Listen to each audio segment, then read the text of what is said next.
लड़की डर गई जब उसे लगा कि उसके माता पिता शायद इंसान नहीं हैं, क्योंकि हर बार बाहर जाते समय वे एक सुअर साथ ले जाते थे, लेकिन लौटते समय वह सुअर गायब हो जाता था। दोनों पूरे शरीर पर खून से लथपथ और थके हुए होते थे और उनके पास धोने के लिए ढेर सारे गंदे कपड़े होते थे। इस अजीब दृश्य को देखकर शियाओमेई को बहुत जिज्ञासा हुई, इसलिए उस दिन बर्तन धोते समय उसने जानबूझकर अपनी माँ से पूछा कि सुअर कहाँ गया। लेकिन उसे उम्मीद नहीं थी कि यह सुनकर माँ अचानक गुस्से से भड़क उठेंगी। लेकिन माँ जितनी ऐसी थीं शियाओमेई उनके रहस्य के बारे में उतनी ही उत्सुक हो गई। इसलिए अगले दिन जब माता पिता हमेशा की तरह फिर से स्वर लेकर बाहर गए तो वह तुरंत उनके पीछे चल पड़ी और एक पुराने किले के सामने आकर रुकी। फिर शियाओमेई ने देखा कि माता पिता स्वर को अंदर ले गए, इसलिए यह जानने के लिए कि क्या हो रहा है। माँ के जाने के बाद शियाओमेई तुरंत लोहे के दरवाजे की दरार से अंदर घुस गई। अजीब बात है कि जब वह अंत तक पहुंची तो उसने एक बेहद भयानक दृश्य देखा। उसके दयालु पिता अब एक गुर्राते हुए भेड़िया मानव में बदल गए थे। इसने शियाओमेई को तुरंत बेहोश कर दिया। सौभाग्य से माँ समय पर दौड़ कर आई और उसे ले गई, जिससे एक त्रासदी टल गई। यह देखकर कि रहस्य बेटी ने जान लिया है, मजबूर होकर कियांग भाई को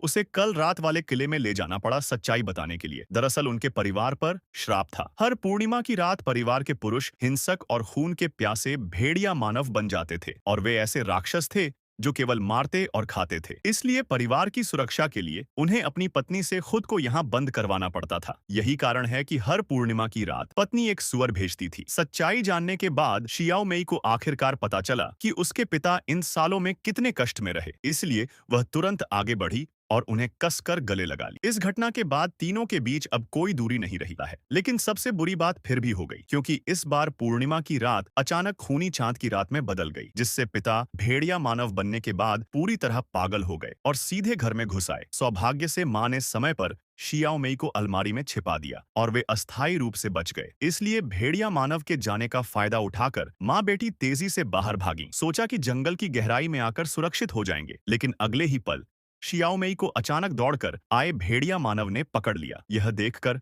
माँ तुरंत किले में लौटी। अंदर जाते ही वह धीरे धीरे भेड़िया मानव के पास गई और प्यार से पागल हो चुके झाओ यू को जगाने की कोशिश की थे कि इस बार भेड़िया मानव ने सच में उन पर हमला नहीं किया। लेकिन जब माँ ने सोचा कि खतरा टल गया है तो वह अचानक फिर से पागल होने लगा और फिर एक झटके में उसे जमीन पर पटक दिया। देखते ही देखते यह तय था कि वह मर जाएगी। मजबूर होकर शियाओमेई को आंसुओं के साथ ऑक्सीजन सिलेंडर जलाना पड़ा और बिना कुछ कहे भेड़िया मानव पिता पर छिड़क दिया। धधकती आग के साथ आखिरकार यह संकट पूरी तरह टल गया और फिल्म यहीं समाप्त हो गई।